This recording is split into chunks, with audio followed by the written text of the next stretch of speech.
Je suis certain qu'une partie de ce qui m'a... Au fond, on est tous faits de plusieurs morceaux. Hein. On a reçu plusieurs coups. Ce sont ces coups-là qui ont démoli notre carcasse, mais qui l'ont aussi faite pour toujours.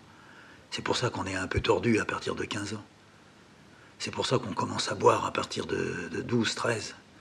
C'est aussi pour ça qu'on fume. C'est pour ça que les filles se dirigent vers les garçons très tôt. Parce qu'il y a des coups. Parce qu'il y a des coups donnés, des coups reçus. Et puis qu'il y a des coups surprises, donnés par personne et qu'on reçoit encore beaucoup plus fort.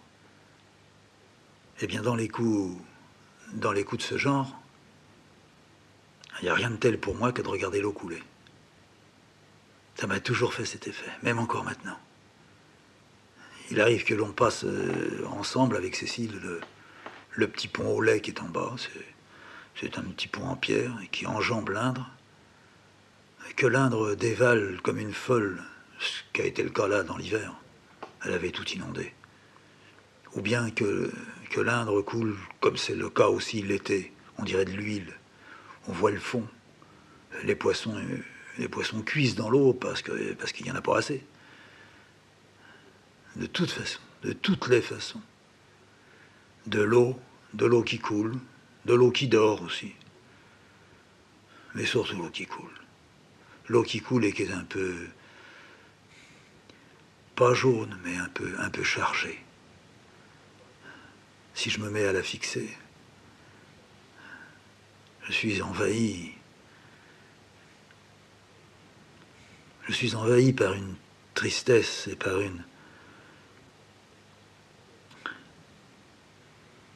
un épouvantable besoin attractif, enfin, attirant, aimanté, magnétique. Quand mon père allait à la pêche, je l'accompagnais, mais je restais pas longtemps. D'abord, on m'avait foutu dans la tête, ne reste pas beaucoup au bord de l'eau, c'est mauvais pour toi. Bon. Mais même, quand il faisait beau, quand il faisait chaud, il y a moins d'humidité sur les berges. J'accompagnais mon père. Je voyais mon père qui jetait sa ligne. Il piquait ou bien un asticot qui gigotait, ou bien de la pâte. Il faisait sa pâte lui-même. Du pain, une pomme de terre, un petit peu d'œuf. Il malaxait bien, ça faisait comme un chewing-gum. Ça tenait. Puis il le mettait dans son hameçon. Puis il jetait la ligne. Et puis je voyais le fil qui disparaissait, le bouchon qui se stabilisait. Et puis il suivait le courant. Et il remontait. Il remettait sa ligne plus haut. Et à nouveau, il suivait le courant. Et l'été, la Seine, elle allait pas trop vite. Et puis sur les berges, elle va encore moins vite qu'au milieu. Puis je regardais ce bouchon qui était là, qui flottait, qui passait tout doucement devant mes yeux. Je regardais un tout petit peu en coin la tête de mon père. C'était pareil, il suivait le bouchon. Et sa tête suivait, tout doucement, tournait un petit peu. Elle descendait toujours à droite, la Seine, bien sûr. Puisque nous, on pêchait du côté Boulogne. Au bout de quelques... Est-ce que c'est minutes? Je ne sais pas. 20 minutes, je ne sais rien. Tout à coup, j'étais attiré par l'eau. Attiré. C'était une attirance, mais irrésistible. Et pas du tout que si j'avais, je ne sais pas moi, 7 ans, 8 ans, 10 ans, que j'avais envie de me tuer. D'ailleurs, il serait bon de savoir que j'ai eu envie de me tuer très tôt. Mais ils avaient tous envie de se tuer, alors. Et puis il y en a beaucoup qui se tuaient. Mais je ne me serais pas tué si je m'étais tué en étant gamin. Je ne me serais certainement pas tué parce qu'on m'avait disputé. On ne me disputait jamais. Parce qu'on m'avait vexé, on ne me vexait jamais. Parce qu'on ne m'avait pas donné ce qu'on m'avait promis, on m'a toujours donné ce qu'on me promettait. On m'a jamais promis si on ne pouvait pas donner. Ah, pour ça, c'était bien. Non, non. Si j'avais envie de me tuer, c'est parce que je restais au bord de l'eau et quand ma mère disait « Ne va pas au bord de l'eau, c'est pas bon pour toi », c'était pas seulement c'est pas bon par l'humidité, c'est parce que ça venait d'elle. Parce qu'elle, c'était là qu'elle allait. Si elle l'avait fait, elle l'aurait fait dans de l'eau. Elle me l'avait passé. Ou bien moi je l'avais, puis j'y avais passé.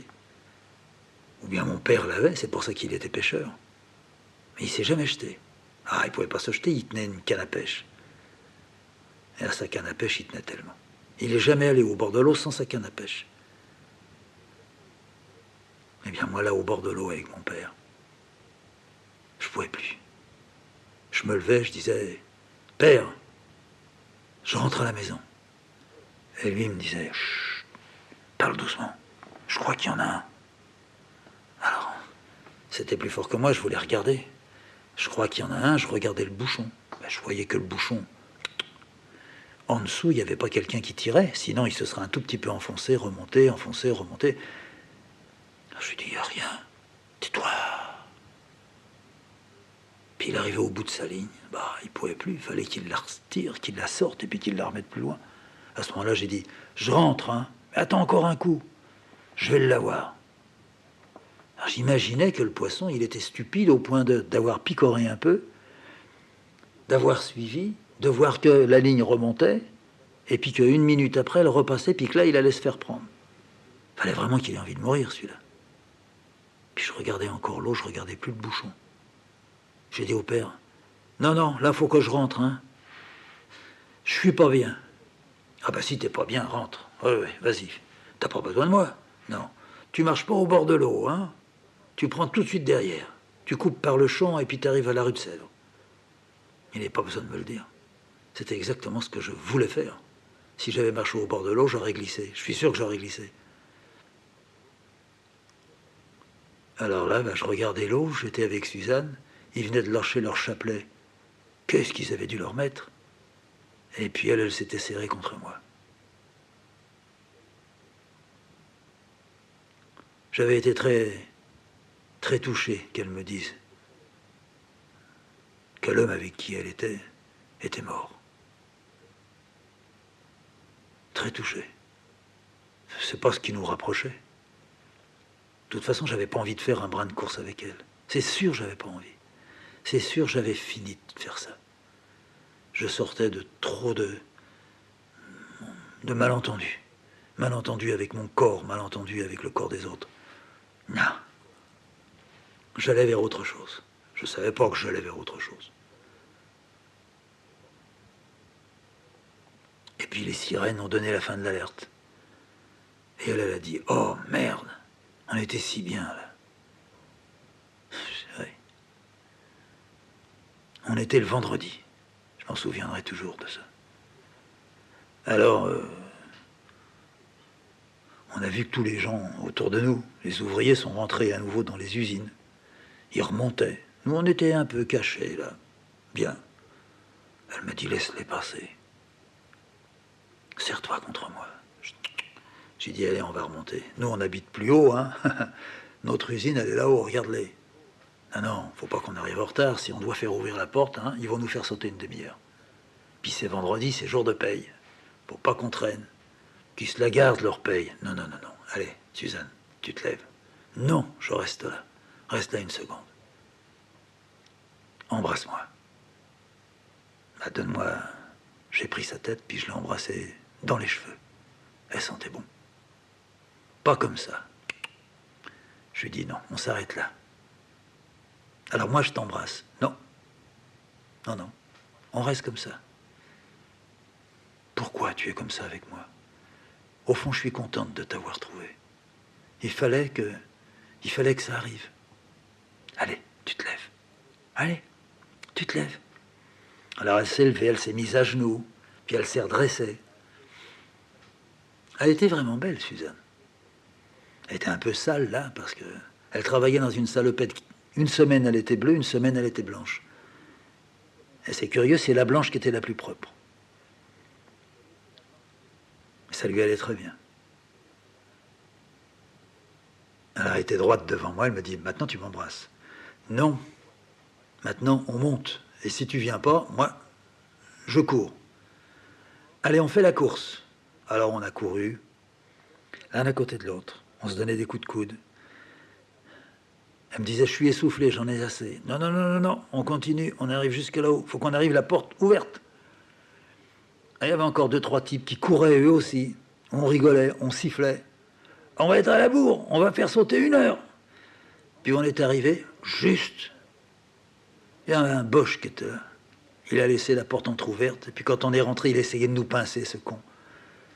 Et puis on est rentré. On n'a pas eu 1 heure de sauter. Elle est partie à son atelier. Moi, je suis parti dans le mien. Une demi-heure après, il y avait le caissier qui passait. C'était le payeur. Il a fait l'atelier des électriciens. Et là, ça m'a pris, mais... On peut dire ça m'a pris comme une envie de pisser. Il a payé. Il y avait toujours le... Il y avait le payeur. C'était une femme. Et puis il y avait le chef du bureau comptable. Et à lui, on disait des choses. On pouvait dire... qu'est-ce qu'on pouvait dire? On n'avait pas grand-chose à lui dire. Alors j'ai cherché, moi je voulais lui dire quelque chose. Et mon tour est arrivé. Il m'a allongé la paye. J'ai mis ça dans l'enveloppe. T'as quelque chose à dire? Il m'a dit. Je dis ouais. Tu veux travailler de nuit? C'est payé un peu plus. Ah oui, je sais, on travaille de nuit maintenant. Ah oui, ça commence lundi. Alors, ça te tente? Ouais. On commence à quelle heure? On commence à 7 heures. Et on sort à 6h30. Ouais, tous les matins. Et les autres, ils arrivent à 7h moins le quart, ils commencent à 7h. Et ils finissent ce soir, comme ça. 6h30. Une demi-heure pour nettoyer tout. Alors, je t'inscris? Ouais. Tu fais la nuit à partir de la semaine prochaine? Ouais. Alors, d'accord. 2, 314. Tu signes? Je signe.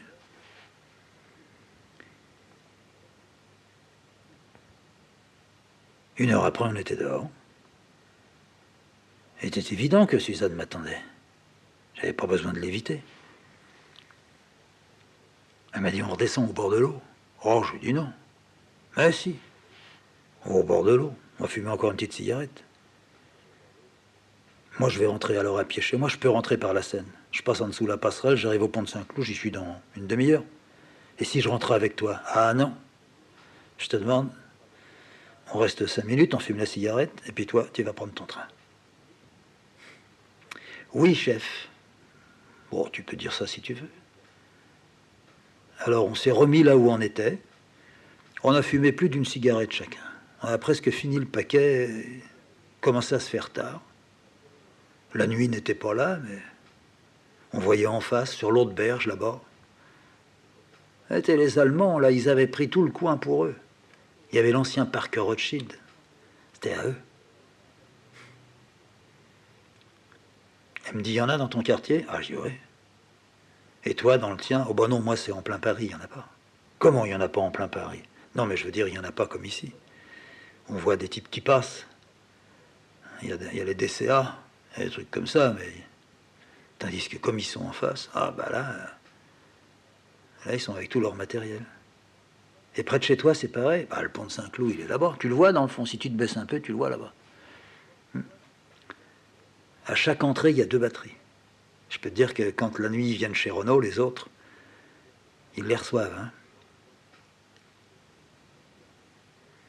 Tu m'as jamais dit, tes parents, qu'est-ce qu'ils font?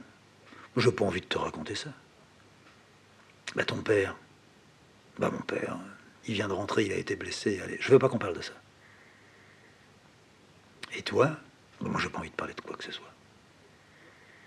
Alors tu m'embrasses. T'as vraiment ça dans la tête, hein? Oui, parce que je suis sûr que toi aussi tu l'as dans la tête puis que tu veux faire ton malin. Non, je l'ai embrassé. Elle a voulu s'approcher encore un peu plus, commencer à frotter et tout. Là, j'ai dit non. Moi, je rentre maintenant. Bon, d'accord, on rentre. Elle s'est levée. Je l'ai encore embrassée, là. Et puis elle s'est écartée. Elle a commencé à tortiller en marchant. À lundi, tu viens me voir, hein? Ouais, ouais. C'est comme ça que ça s'est terminé avec elle. Après, je ne l'ai plus revue, non seulement parce que je travaillais de nuit, mais parce que je suis allé voir à son carton, au pointage. Il y avait les pendules de jour et puis les pendules de nuit. Et bien, son carton, à son numéro, quelques temps après, c'était plus le même nom. Et elle avait peut-être pas eu l'idée, tant mieux. Ou elle avait eu l'idée, tant pis. Et d'aller voir mon carton, qu'il n'était plus au jour, mais qu'il était à la nuit. Et que ça voulait dire quelque chose, sans doute. Et ça s'est terminé comme ça, quoi. Au fond, ça s'est terminé parce que ça n'avait jamais commencé.